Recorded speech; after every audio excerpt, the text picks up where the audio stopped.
I don't know. I would go on OnlyFans. I mean, what do you dance around, take a shirt off for time? I mean, who cares? $10 a month? Yeah. You think people would pay $10 a month for your own? Hey, like, what do you need? $10 a month? I'll teach why I dance, like a strict financial lesson.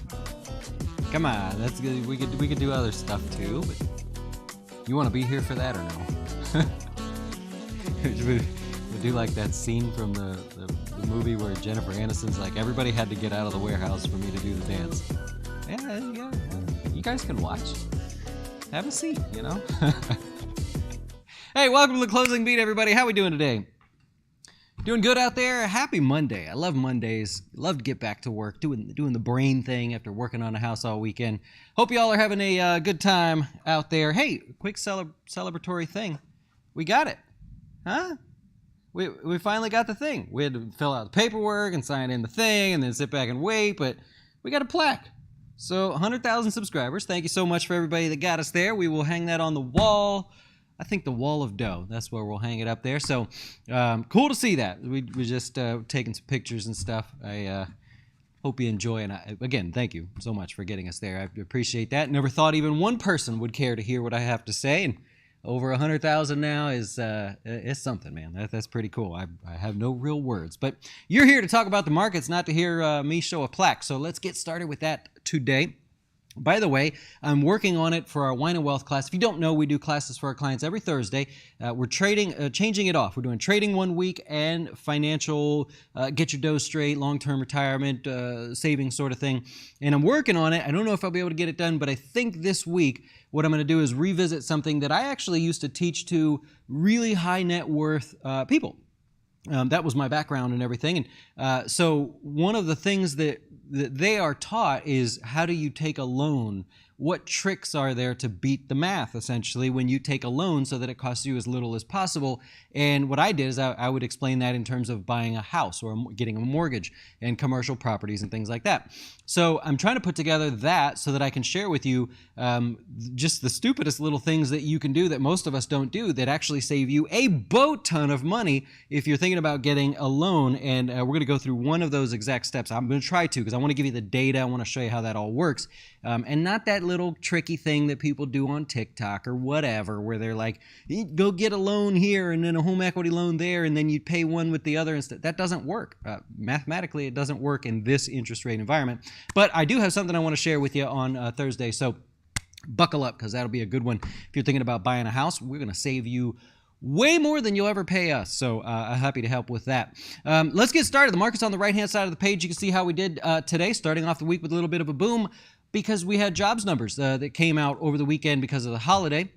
And so that puts the S&P sitting up here at highs. We get to celebrate new highs, us celebrating the old 100,000 subscribers there, looking pretty good.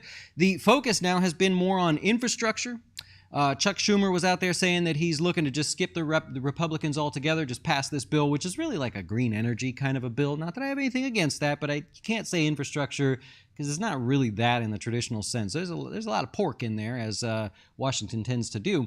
But they're going to try to pass it faster. If so, that should be able to get that done before the summertime, if you're into that. Also, Janet Yellen is around the globe trying to work with the G20 to get them to agree to a minimum global tax. I believe it was 20%, 22%, something like that. And yeah, I don't care what you think about it. All I have to say is, if I sell a fishing pole and my competitor sells a fishing pole, and I go to that other fishing pole company and I say, hey, how about we agree on keeping the price at least this? Me and him go to jail. So how that works, or you're going to price fix, I don't quite get that. But nonetheless, that's not my lane. I'll stay in my lane here. You got the S&P nearing 9% year to date, hits all-time highs here today. 8% of that's come in the last month, actually, if you're looking for that kind of performance overall. Last 30 days, it's up 8%. Today, if you're looking through the S&P 500, it was the reopening stocks. Norwegian Cruise Line takes the top of the list. They may be able to start cruising on July 4th again. That'd be interesting if you could do that. You probably have to have your vaccine and such, but some good news from the CDC there that allows them to, they updated their guidelines, allows them to get back out there. So you're going to see Carnival Cruise up there in the mix as well, up about 4.5% on the day. In the S&P, you also have names like Tesla. News came out over the weekend that they delivered 185,000 cars in the fourth quarter. It was upgraded by numerous analyst firms today, so the stock gets about a 30-point bump on that news. You also have Schwab, one of the better performers today, and hitting new highs, 2.5% there. Goldman Sachs actually upgraded them, and they said, you know what? With all the retail trading going on out there, and obviously net margin interest and everything for Charles Schwab, they're probably going to beat on earnings, and so there's your earnings pop before earnings on Charles Schwab, up 2.5%. Goldman Sachs gave it away. So you got NASDAQ today was the best performing of all of them, and the primary sort of driver for that is going to be your FANG stocks. And I got to tell you, if you're one of our clients, I write a email once a week, give you an update how things are going, try to put some cool geeky stuff in there, and this tone of this email was a lot different. It absolutely nailed it, right? So if you're looking at the Notes from Jazz email, if you're one of our clients or research members, we talked about the FANG stocks this weekend and how the change back to the index-based investing was actually going to change the game just a little bit. You got Facebook hitting new highs today. Apple was one of the better performers. It was a good one, up 2.5% on the day. Netflix, I believe, was the only one that didn't really do much, up about 0.25%. So it's waiting to get stuff going. Amazon waking back up 2% on the day. And the Alphabet classes of shares were the best performers, up 4%. Tesla too, right? Tesla was in there as well. FANG is the acronym. Everybody follows it. But man, that email from this weekend, perfectly spot on. I'm not one to tell you, I told you so. I like to tell you ahead of time if I can, and that email was certainly one to cover ahead of time. Came out on Saturday if you're interested. The NASDAQ is now up 5.5% year to date. Hey, honorable mention to Walgreens. Walgreens hitting new highs there as well, gets an upgrade, and they're bringing back the Red Nose Day for child abuse, I believe. And so that was obviously exciting. But remember, these guys are making bank off giving these COVID vaccines. I covered that last week here in this show. Boy, they're killing it. That's good money. I mean, I would get in on that if somehow they were looking for financial advisors to distribute vaccines and I was allowed to give shots with $40 a pop. I'd be giving shots as well. So honorable mention there for Walgreens. If we take a look at the Dow, it is right at double digits year to date, right at about 10% there. Walgreens was your leader on the day, and on the downside, you got Goldman Sachs. No real new news, just a continued pullback from Goldman Sachs, down 1.25%. Also, if you look over the other Dow stock, JP Morgan, see, it didn't participate. I mean, it was right there, playing along with the Dow today, not a overperformer, but I don't know. Goldman Sachs down just a little bit. If we go over to the sector breakdown here for the day, by the way, coffee cups are done, right? We don't have any more? Maybe one or two? Temporarily sold out. We may have a handful of them over there, but just in case we need to send some more out, we've held back. But thank you for the support there on the coffee cups. That helps continue to build everything that we're building here. So nothing crazy. We're not going out buying cars or anything. We're trying to keep building what we're building. And one of those things that you see on the charts here is for our clients and our research members. It is our sector breakdown, which we'll cover right now. If you look at the bottom, you're going to see energy was the weakest today. That's because oil fell. If we go to oil, down 4.33%, which is off of its lows for the day, but this was the weakest one. And I'll tell you what's going on here is you have conflicting things. Normally, oil is purely supply and demand, right? If the demand is there and the supply is there, you get the price movement and everything. If one gets out of whack, then you have prices going higher or lower.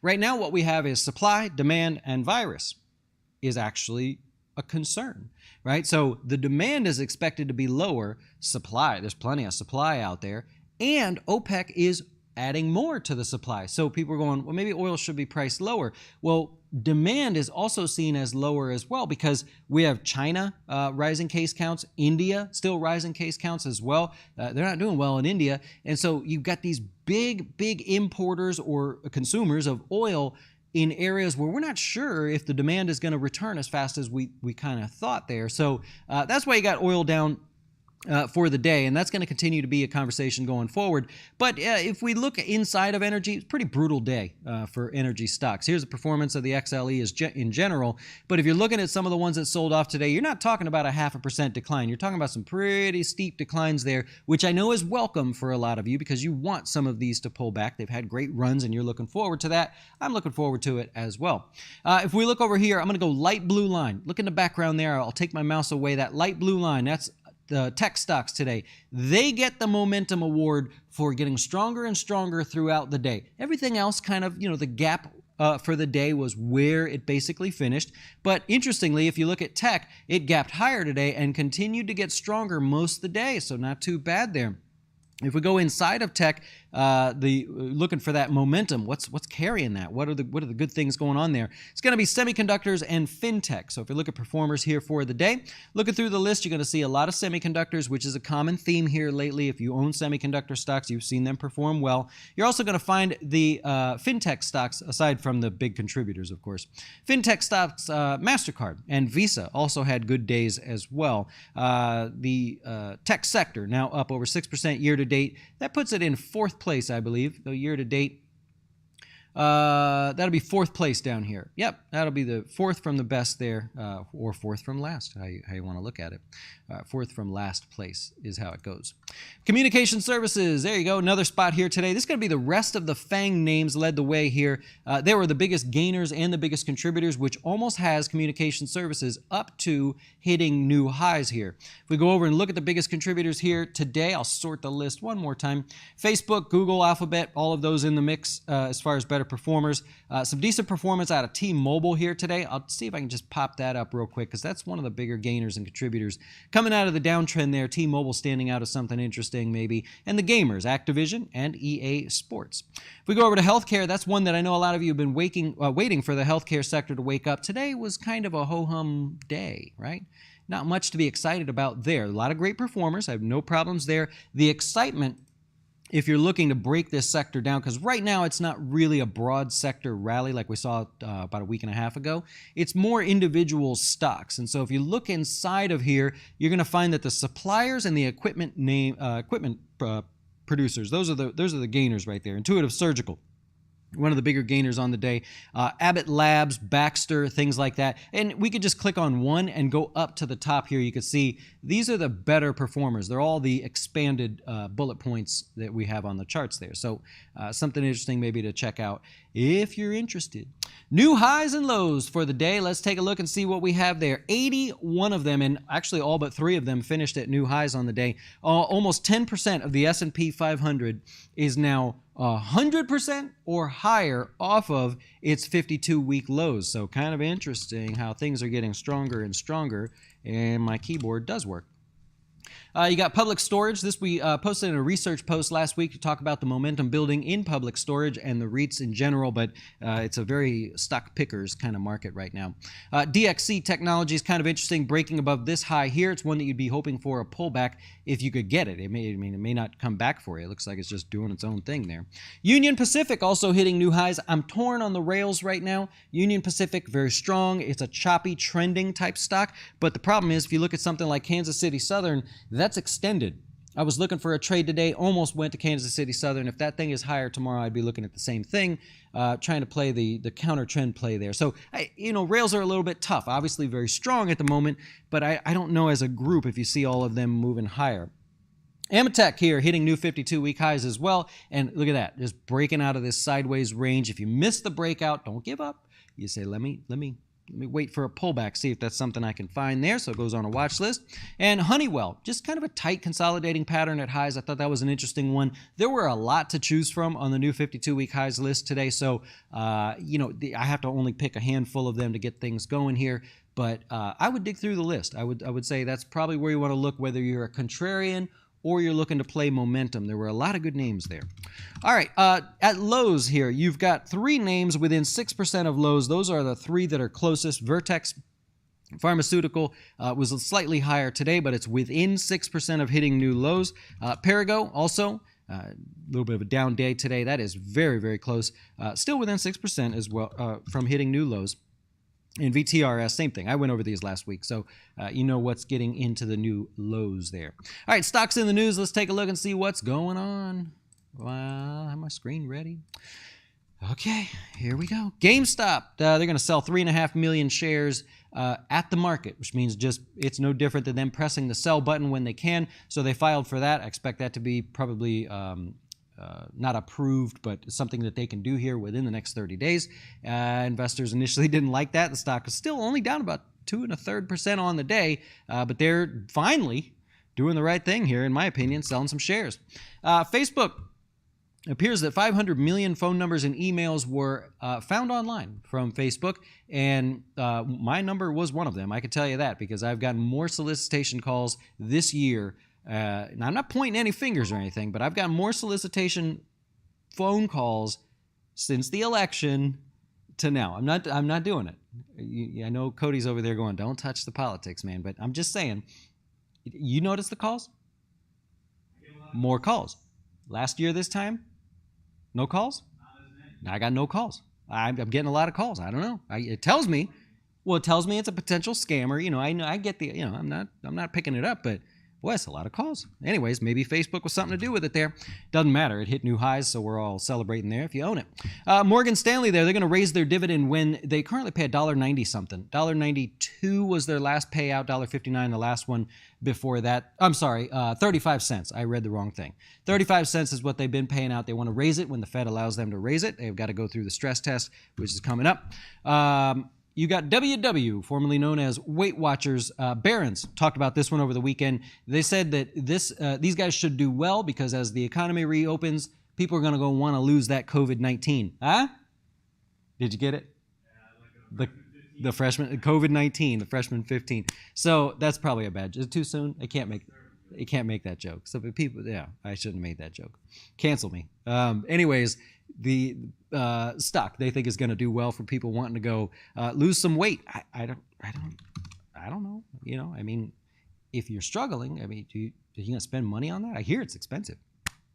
Another stock, you got Rheingold here. Let's go over back to this one. Rheingold, it's a gold play, and Barron's talked about this one as well, saying that this is probably the most attractive way to play a rebound in gold if gold does in fact rebound.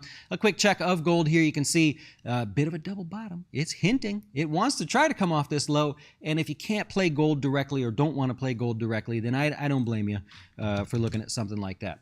A couple other stocks here in the news. One of them's FedEx. The other is Nike. And I got a little problem with this. So we're starting to talk about companies that have avoided taxes. Avoiding is not bad. What's the other one? Tax avoidance and tax. Oh, I've lost. No, it's not fraud. They call it tax avoidance and tax. Somebody will help me out. But avoidance is not a bad word. Avoidance means to use the laws that are currently on the books to avoid paying taxes that other people that didn't spend time reading the laws might have paid. And so FedEx here, they got a $230 million rebate, pays no income tax. They do $1.2 billion in income. Now, the media paints them out to be a bad guy. I don't like that, right? They followed the rules, they played the game, and they paid no tax. Nike was the other one. Nike does $2.9 billion in income, gets $109 million back.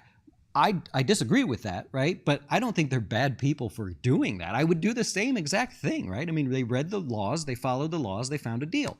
So that's that one. The biggest one, if you want to get mad at somebody, the biggest percentage-wise is Archer Daniel Midlands here. They do $438 million in income. They get $164 million back.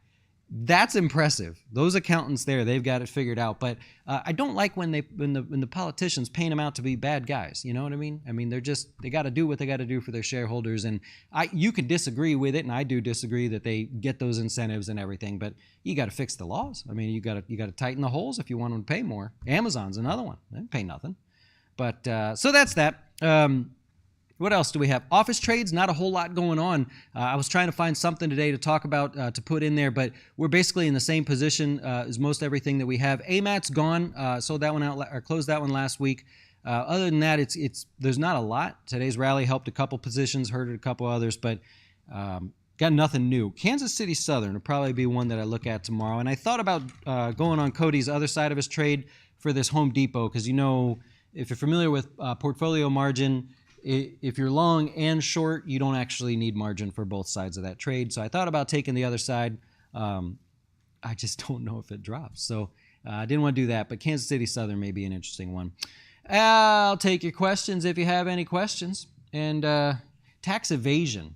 Thank you.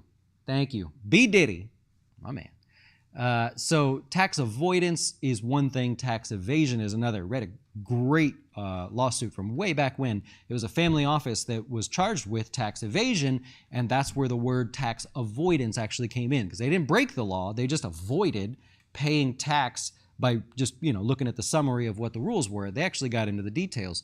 So you gotta change the tax code. While you're at it, why don't you help us little guys out too? You know what I mean? Anyways, we'll take it from there. See what we got here. Corporations that don't pay taxes are bad guys. Doesn't feel like it's that controversial.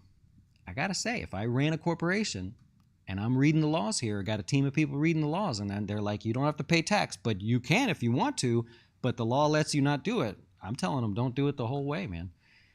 Now, I might pay a little bit back to shareholders. That would probably be my approach. I kind of believe in that, the old school method there, but that's what it is. You bought the Home Depot 307 puts. Any thoughts on it? Well, you hope it pulls back. Where are you? May 7th. So you got a little time there. If you bought them on Thursday, let's take a quick look here. So you bought them on Thursday. Okay, so you were at the money. Can't blame you for doing that then. No, good job there. And you just need to pull back. It is very extended, so there's no reason it can't pull back. You've got a little bit of time to make that happen, so I like it. Yep. I love it. Smoke and mirrors. Yeah. It's a fun game, though, that they play.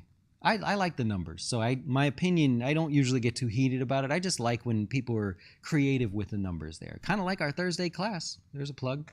Get a little creative with the numbers. Get one back on the man. Show you how to do it. And there's no catch. I'm not one of those that's going to be like, only if you are this exact certain person can you do this. Nope. Give you a general rule. Literally will save you tens of thousands of dollars on your mortgage if you're going to buy a house or looking to refinance or do whatever you're doing. Yep. You think SAP will drop lower than 120? Now that so you want it to drop lower than 120.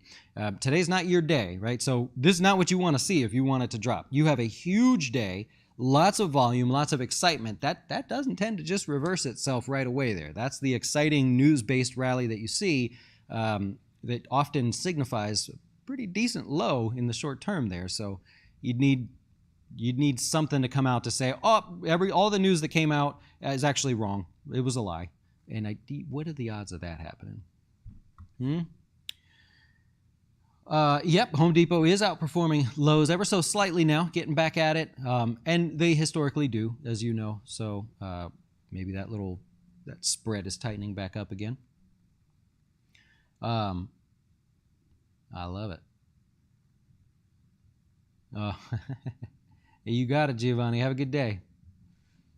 You got options on Citrix. ABG costs $135. You think it'll close the gap on earnings? You think it'll close the gap on earnings? Do they have earnings? Oh, they do have earnings coming up there.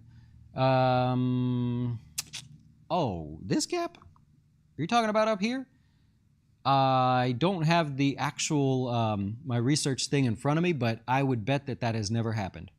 If you're talking about this gap from all the way back here, I would say no. That would be huge blowout earnings. Yeah.